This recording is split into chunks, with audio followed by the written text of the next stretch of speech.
السلام علیکم و رحمت الله و برکاته. دوستان و برادران عزیز، پدران عزیز مهربان، از همتون خواهش این جنی میبینین که این برادر بگم قبرستان ها رو خلق کردن، از همه بهتر قبرستان که عادی و ساده باشه بهتره.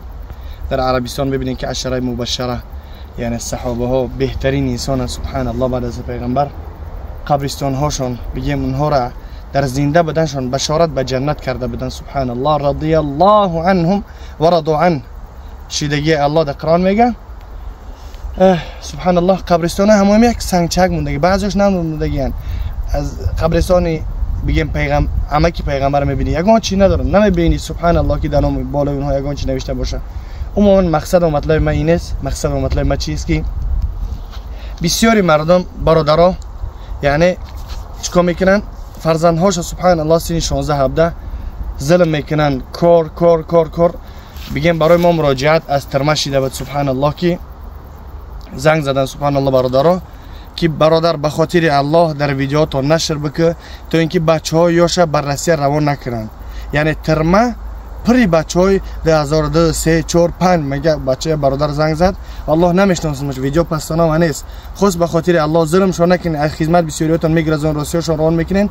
این جمعیان حیات آزادی همه چیزی که میبینن با همراه بعضی انسان‌های بگیم دور و فروش، بفهمید چه خیلی دور در نظر دارم، دور و فروش قضیه شناس میشن، به انسانایی که رهرین، انسانانی که اسلام و شریعت دور هستن با همراه اونها شناس میشون، اونها به هر راه میبرنشون.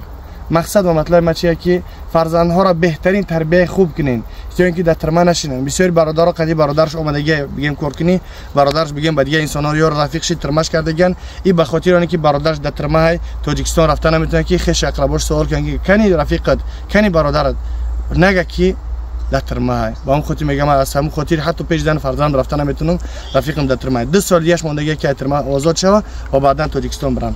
مقصد و مطلب ما چیه که فرزندها را تربیت خوب کنین که فردا در این جمع استیم، فردا در طور سر یک سنگ میمونن یا که یک انتری میمونه، هر چیزی که میمونن فردا که در طور سنگتون در طور سرتون سنگ موندن، فرزندها را که تربیت خوب کرده باشین چیکار کنن، بیا در طور سر قبرت دعا کنن، نه اینکه با کی پدر میاد زاریم بد مانوش بیسته یا که مثل دیگر ها بسیاری استوری ها را دیدیم. خودم شخصا قبر یک انسان رفتیم جنازه ش کردیم، فرزندهاش هم میگم بیا بیان در قبر مانیم، هو جو الله قسم دور گرفته ایسن، میگم کنی فرزندای همین بیان با همراه پدرش دیداری بکنن، آخرون دیدار بکنن، میگه پدر جان دیدار در قیامت، پدر جان هر کاری کردیم ببخشمان، پدر جان خداوند گناهات عفو و مغفرت کنه. و الله قسم میخورم دور گرفته ایسن، میگه کرونا ویروس های، بعضیاش و الله قسم دور دیگه سیگارت کشیده ایسن، گروه بگوره کو گوششون غم نیست که پدرشون گذشته و الله کی در دیدارشون نمیبینی که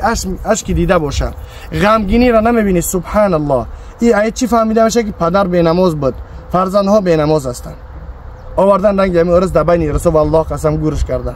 حتی قبر مسلمان فرزنداش حرکت نگن که قبر مسلمان بکوان در بری مسلماناش مونن که شاید یگان مسلمانی بگیم مایده بود یا که یگان مسلمان باشه که شفاعت هوای برسشه یا که به سبب او این عذاب نتن در قبرستان، الله اعلم. مثلا که همین خیلی فرزندا کوشش هم نکردن حد اقل که قبرستان مسلمانان در گورش کنن، در بری ایوان سرگی و گفتی که با اندری گورش نکنن. با هم خاطر فرزندها را تربیت خوب کنین. حق پدر بالای فرزند، حق فرزند بالای پدر همینه که باید پدر فرزند گفت که با لقمه حلال بتوا تربیت خوبش بکنه. الله سبحانه و تعالی نگهبانتان باشه. حالا اینکه فرزنداتون گفت که با رهرین باشه، سیگارکش، نسکش، عرق نوش و گفتی که باز داروزن دیگهش عموما من در نظر دارم، یگان نسکش سیگارکش دیگه در نظر دارم، عموما میگم کلا جمعا بعد فردا که در هیچ موندی او به نماز در حق دعا نمیکنه، فردا که در هیچ او به نماز در حق تو گفت که با خیر صدقات نمیکنه، در حق حج عمره نمیکنه، در حق حج فرضی نمیکنه.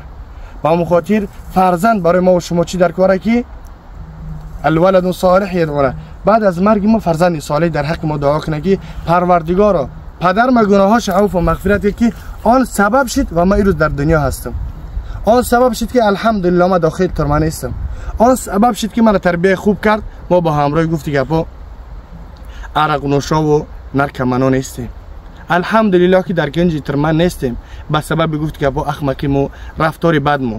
الحمدلله که بگن که این روز ما در داخل مسجد هستیم نماز با جماعت میخوانیم، الحمدلله که این روز ما در مکه هستیم حج عمره میکنیم. همش چی است؟ سبب آنه که پدر فرزند تربیت خوب کردگی.